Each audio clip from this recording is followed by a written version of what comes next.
Oh, hello. Um, yeah, sorry, it's been a minute. Work's been busy. So hard being a full-time worker and podcaster. But anyway, hi. For those of you who are new here, I'm Em. Um, I'm a big lesbian. I'm pretty political, and I like to chat on my podcast about it.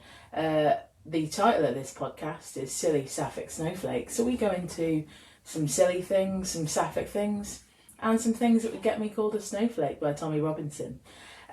So, yeah, let's get started.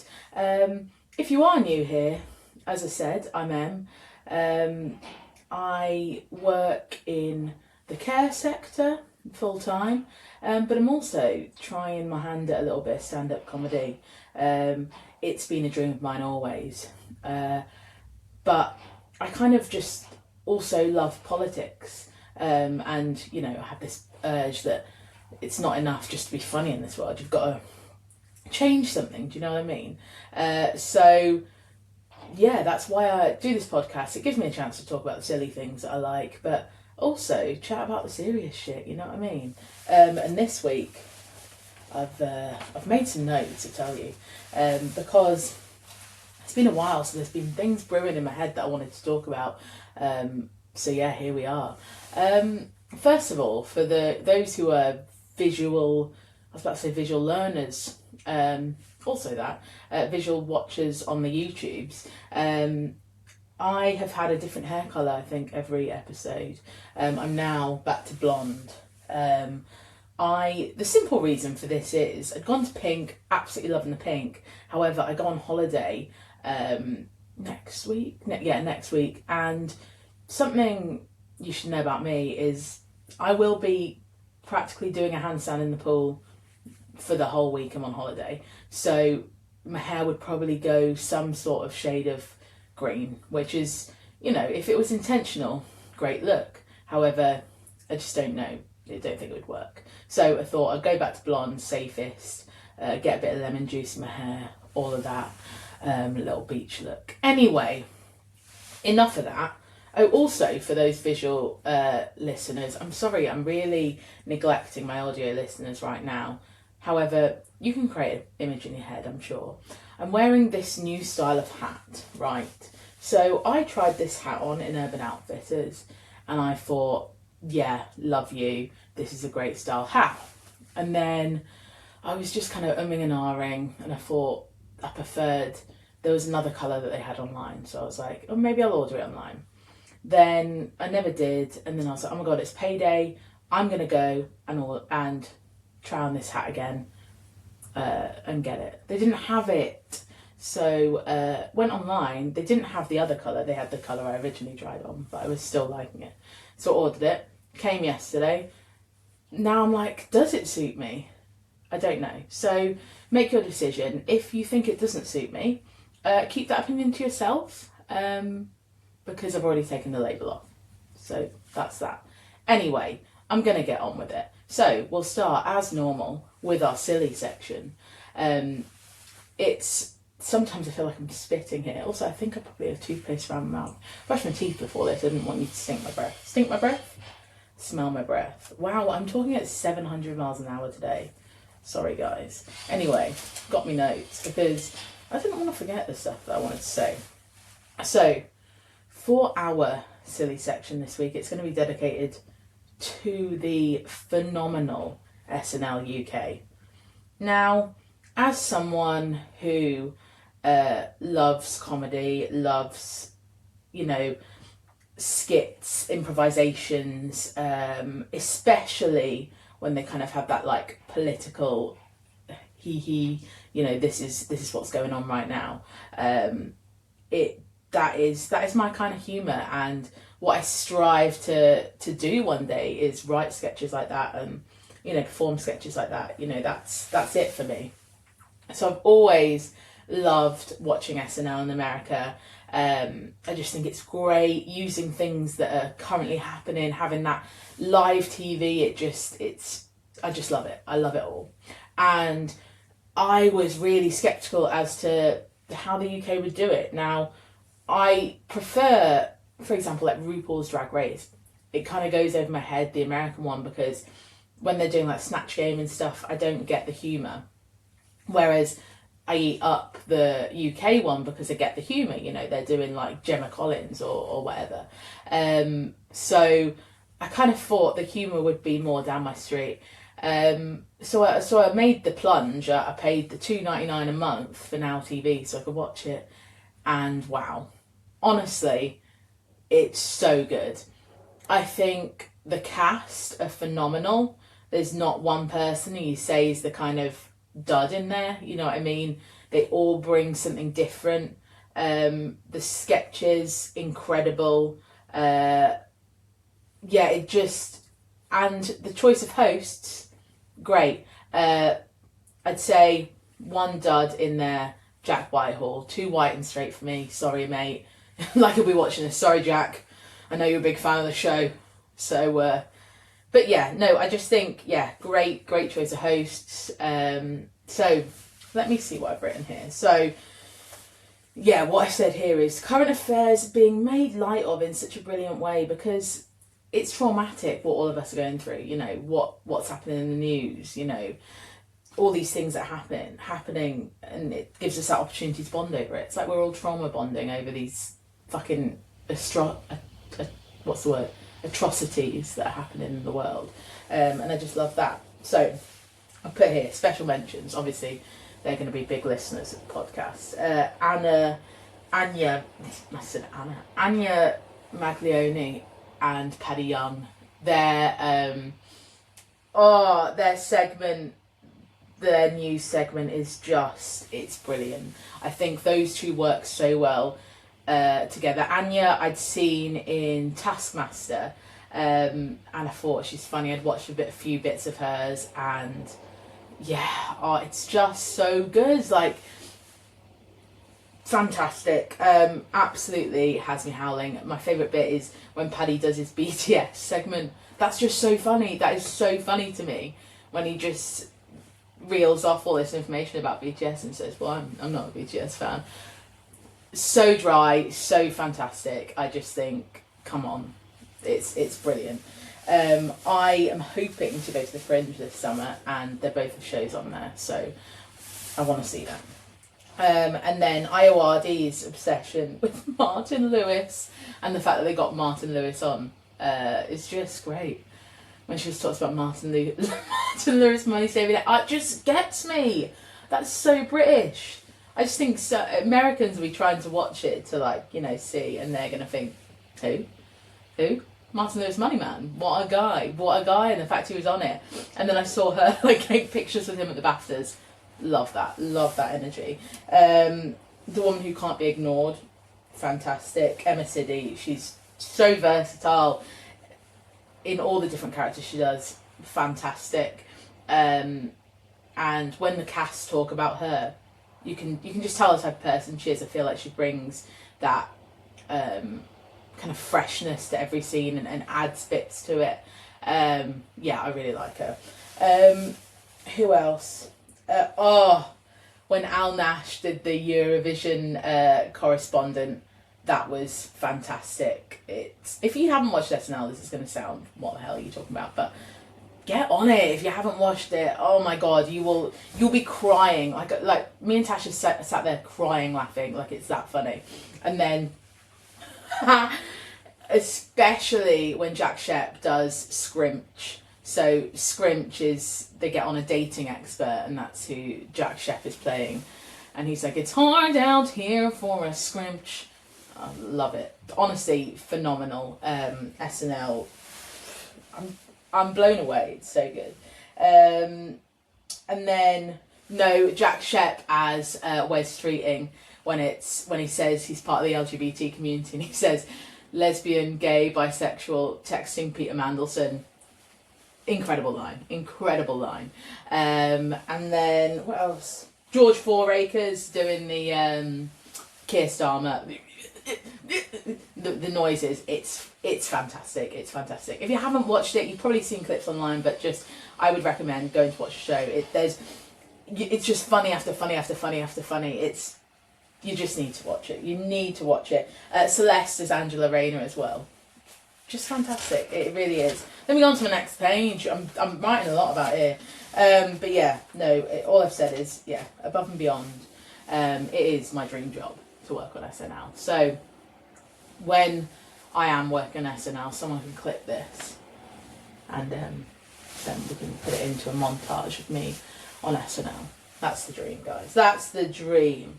Anyway, if you haven't already, get on Now TV, get on Sky, whatever you choose to do, and watch it, because you won't be disappointed. They're back for another season in September.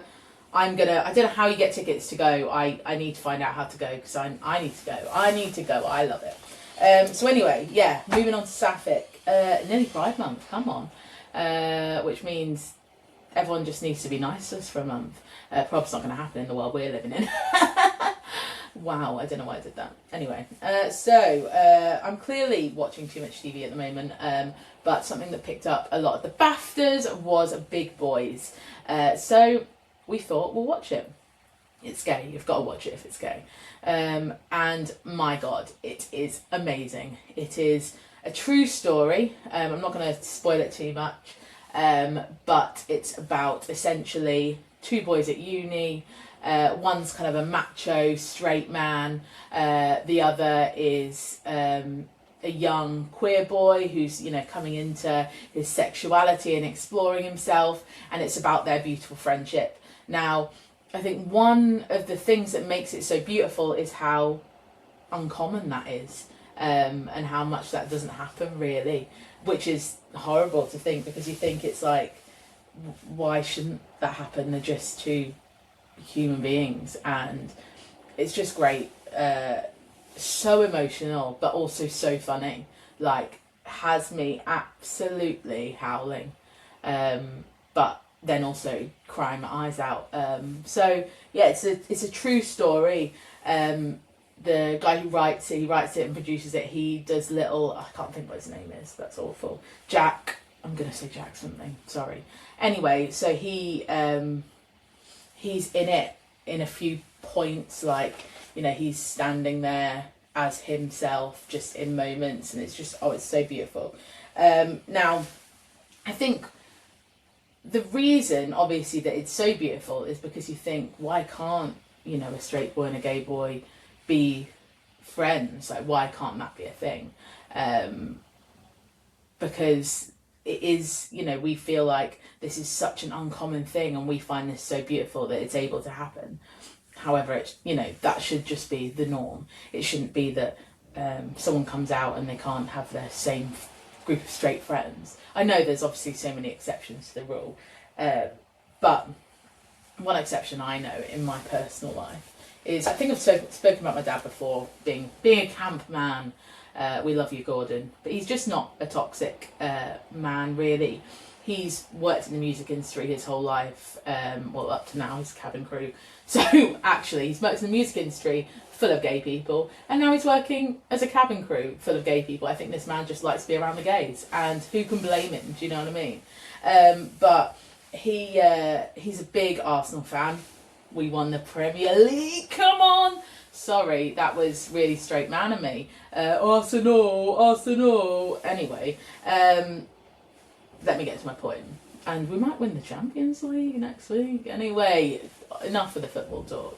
Know my audience. Anyway, my point around this is it's a very toxic male dominated environment, football in general. That's why I love going to the women's games, because I love football and I love watching it, but being able to watch it around, groups of women or families, and it just is such a lovely environment. I mean, don't get me wrong, I do go to some of the men's games and enjoy it, but the amount of times I have to hold my tongue there, because just the way that they get so invested in it in such a toxic way. Like, why are you crying that much, and why are you calling someone a wanker because they've scored? Like, it's just bizarre to me. Anyway, I think luckily, I know Arsenal as a club do have a lot of problems. What they did to the kit guy who'd written a tweet about Palestine. It's awful.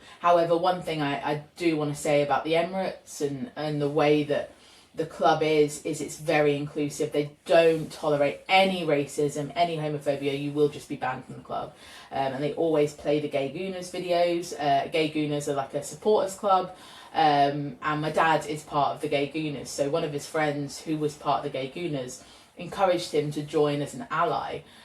So he goes to some of their meetups, an ally. He's got his little Gay Gooners scarf, and he loves it. He just loves the fact that he can go and meet up with a bunch of, you know, gay people, some straight people, lesbians, you know, people who love the sport he loves and love the team he loves, but it's not got that toxic male energy in the room, which is just so nice for him. So he, as a straight man, always goes and spends time with them, you know, before football games and things, because he feels more comfortable there. And I just think it's so telling that, you know, you have to go to a space like that to feel comfortable. But it's also, I just love that my dad feels comfortable enough to do that. And I don't think there's any reason why you shouldn't feel comfortable to do that. But I know a lot of men don't feel comfortable to do that because they think it, you know, tarnishes their masculinity, or, you know, people are going to think they're gay. I think my dad doesn't care. People probably do think my dad's gay. Actually, it's so funny. So my mum's not one for making jokes. She's not. Me and my dad are the ones who are constantly making jokes in the family. We do make a joke that my mum doesn't have a sense of humour. She does though. But anyway, so my dad goes. My dad had been to this Gay Gooners meet up before the Arsenal game the other day, and he says to my mum, you know, there were so many people there. I wouldn't have known they were gay. And my mum said, well, they wouldn't have said the same about you. And it made me absolutely howl, because my dad does look like a gay man, and that's, sorry, he does, and that's that. He's just very camp, and that's okay. We love that for him, and the fact that he doesn't feel like he needs to change, and it's just great.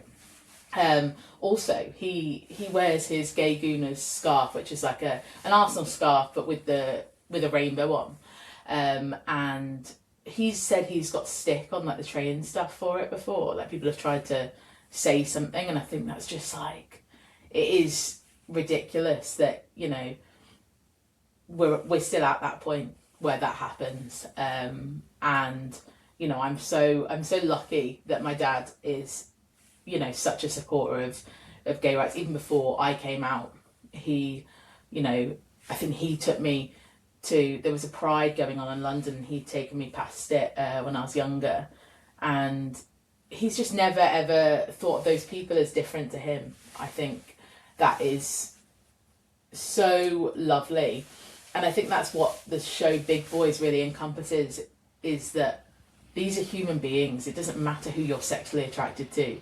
You are humans. Why would you not get along with someone because they have a different sexuality to you? It doesn't make sense. Like, I have all my straight girl friends, and the majority, I mean, I've got ones who I'm not friends with anymore, who might have had a problem or whatever, but the people I'm friends with now, and the people I want to be friends with, a lot of them are straight, and they would never not be friends with me because I'm a lesbian. It's just bizarre that that's even a conversation with some people. But yeah, it's a great watch. Like, you will cry, you will laugh, and yeah, I'd really recommend it. It's on Channel 4, and it's just, yeah, it's marvellous. So get watching Big Boys, and there's loads of like little subplots in there, and it's just great. So get on that. Anyway, let's move on. Snowflake. This is real this week. The what they call the UTK, United Kingdom March. My God, where do I even begin? It's vile. Tommy Robinson is a disgusting shell of a man. You know, if he were to say the comments he makes about Muslims or any other religion, then, you know, people would have outrage, but people actually aren't saying enough about what this man's saying. It's disgusting. It's almost like, right, I'm going to think of this. So, when I was emotionally immature teenager, let's say, Miley Cyrus could have said anything. And because I was literally in love with her, I'd have gone with it. You know, she could have said anything and I'd have been like, yeah, I believe that too. I believe that too. Because I was a little girl and I love Miley Cyrus. And I would have just, whatever she says, goes, you know? That's almost like what these men would do with Tommy Robinson. He could say anything and they're like, yeah, we agree, Tommy.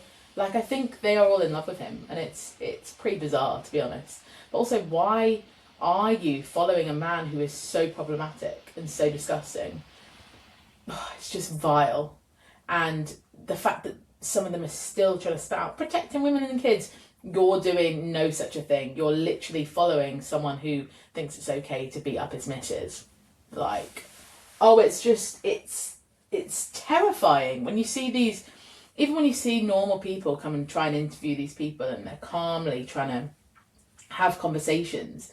You know, you get some who can have a conversation and they'll listen and they really will take stuff in, but you get people who they can't, it's like they aren't able to critically think about something. They just spout the same thing. Stop the boat, stop the boat, stop the boat, stop the boat. They don't even, like, it's honestly, like, is it just if they come on a boat? Like, if they walked in, if they swam, if they got a plane, you're okay with that? Like, what? It's just bizarre. Stop saying stop the boats when you don't even fucking know what it means. It's just odd. And it's actually bizarre that they still want to say that they're not racist. Like, 3 women, I don't know who those 3 absolute dickheads are, but 3 women who were, what's it called? They were dressed in burqas and they did like a whole thing where they were like, take it off, and they got everyone to shout, take it off, and they took off their burqas. Like, it was vile. Like, making fun of a religion like that and mocking it and mocking other women as 3 women yourself, standing up at a march full of disgusting men who, the majority of them probably have sexual offence charges. Like, who do you think you're impressing? It's fucking bizarre. It's just disgusting. And it's the fact that this group of people are still trying to say that they're not racist. You are racist. Just deal with it. Like, I feel like, well, I wouldn't really have respect for them, but I feel like I would have more respect for these people if they just admitted they were racist. Who are you trying to kid that you are not racist? You literally say that people who are Muslim need to go to a different country. They can't practice their religion in this country, even if they were born here.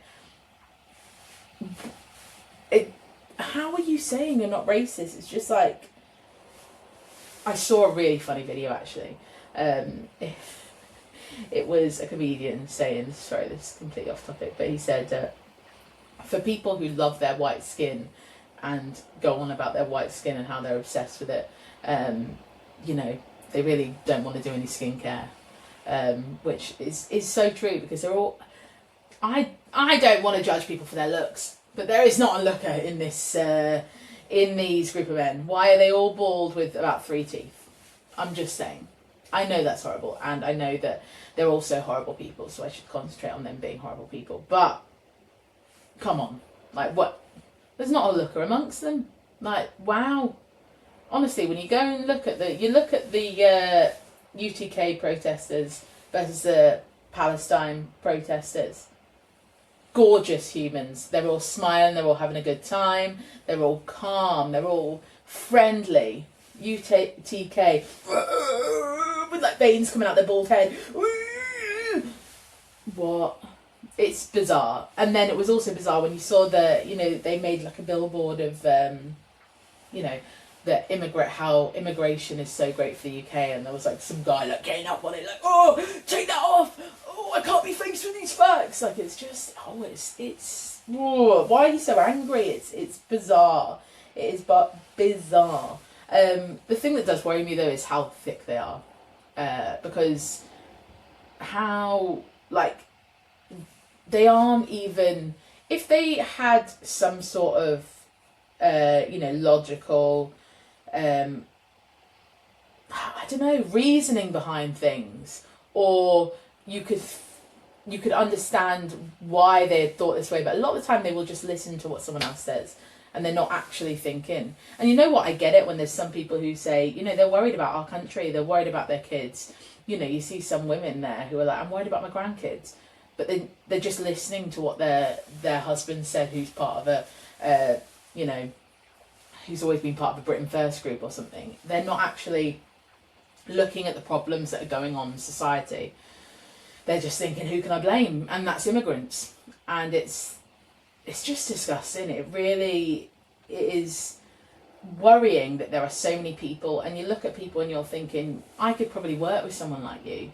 You know, there could be someone that I pass every day in work, and you have those views about immigration and about human beings. It's disgusting. And it's also scary, the fact that Tommy Robinson is slightly inciting a civil war. Like, he's saying people need to get ready to fight and all this stuff. And these people are so stupid and, like, will just listen to anything he says. They'll just come out and just, you know, start hitting people or whatever. I saw a video of some people who, they're part of that raising the flags thing, and they were literally attacking people in the street who were taking flags down. It's just vile. And bizarre that we're at this point. I just think, wow. There was an amazing woman, if you don't know, get to know. Her name's Nicola Thorpe. She was speaking to someone, it was bizarre. And he was saying, I wouldn't leave my child with a lefty, like this whole thing.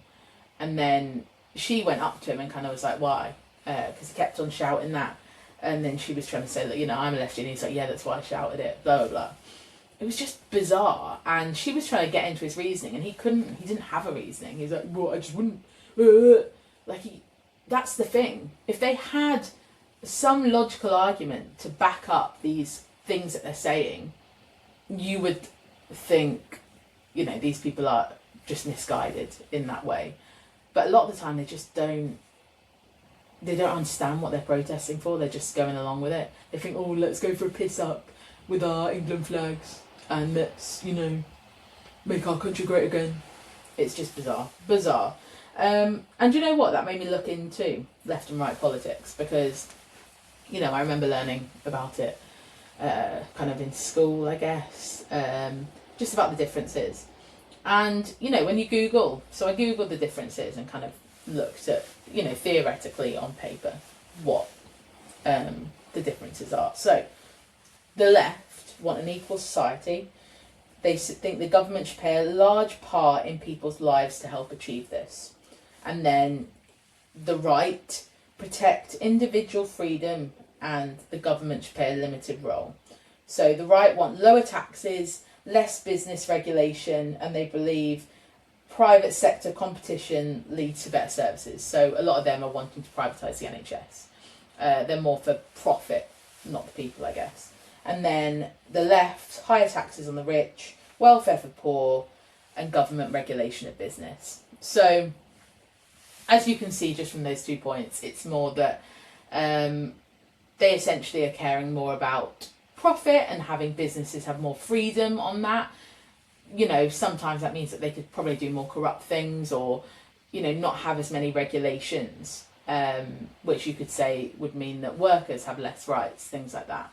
And then the left want those things to be regulated, and they also want people who are earning a lot more to be paying more taxes so that things are divided equally. So it's about equal versus, you know, you're wanting your business to succeed, you're wanting to get richer, you're wanting companies to get richer, you're not kind of thinking about the majority, I guess. And I think, you know, when you look at those, that's just a difference of opinion. And that's just, you know, something quite small, if that makes sense. So I remember when I was younger, now I've lived a very privileged life, I know that. And, you know, I went to a private school, and a lot of the people and the parents of the private school kids, they were Tories, and, you know, they believed in all that. And my mum and dad always said to me, now my mum and dad have always been self-employed, but earning a really good wage. And they've always said to me, technically with the Tory government, they would earn a lot more and it would be better for them. They would pay less tax and, you know, financially it would be better for them. But they always said to me that it wasn't about them. So their wages were good. So when they were getting taxed, it wasn't the difference between whether you're eating this week or not. Whereas if you're just thinking about people who are richer, they're thinking, oh, well, will I go on 2 holidays this year or 3? You know, that kind of thing. Whereas when you're taking away from poorer people, that is a difference between, you know, food on the table or not. And they've always said it's not about you, it's about everyone, and thinking about everyone as a whole. And to me, that is just an empathetic way to look at life and look at the world. And it is almost as if one side of politics is treating, you know, everything with empathy and one side isn't, and it's kind of just looking at yourself. And I get in life you do have to look at yourself a lot of the time, but when you know you'll survive and someone might not, I think that's where I can't understand someone's reasoning about that. It's very much the view that, you know, you can be friends with people with different political views, yes, but when it gets to the point where their political views are that someone's you know, right to exist is less than yours, I think that's what I can't get on board with. And you know, I know that the right, you know, favour the monarchy and they favour traditionalism, and whereas the left, you know, they're more progressive and, you know, they were what's the word, in favour of, you know, same-sex marriage and things like that. So, you know, that's where I do struggle with thinking that, you know, you can, what's the word, associate with people with different political views than you, because when it feels like it's kindness versus being selfish, then I can't abide with it. But yeah, it just feels like obviously far right politics is completely different, and it's racist, it's misogynistic, it's homophobic, it's transphobic, it's disgusting. And that's, you know, a real kind of extreme of the right, and I get that there are levels to that. I'm not saying that I can never be friends with someone who's right wing, but when it is the difference between, you know, someone thinking someone's existence is okay and not, that's where I can't get on board with it. But yeah, so a lot to think about today. It feels scary. You know, Reform got lots of seats, and you know what, when people have broken it down, it's because the left is being split. People who've been lifelong Labour voters are still voting Labour instead of voting for the Greens, and then that's splitting the vote. I get that. So, you know, we've got a lot of work to do before the next elections. And also, let me say something. Hannah Spencer, what a fucking woman. When she stands up in Parliament and she speaks, I just think, these bunch of buffoons behind her. That woman from the Reform Party, the one who said about seeing black faces on her screen, vile racist woman. She was literally sat behind Hannah Spencer going, get alive, when Hannah Spencer was talking about the fact that they drink before votes, which is completely reasonable to not want people to do that. Just disgusting. But yeah, I just want to say, what a woman. And that's where I want politics to go. Real fucking people, not a bunch of dickheads, racist knobs. Anyway, it's been wonderful chatting to you. I will hopefully record maybe 2 podcasts next week and schedule them to come out, or I might just put them out because, you know what, you can just listen all at the same time. It's not like you're waiting around. And then I go on holiday for a week. So yeah, I'll just put 2 out and then I'll go on my jollies. So next time you see me, I'll have a gorgeous tan. But it's been lovely chatting to you. anyone who listens to this podcast, honestly, it really does mean a lot. It's just me chatting about things that matter. Matter to me, matter to you, matter to lots of people. But yeah, I will see you all when I see you all. It's been lovely. Goodbye.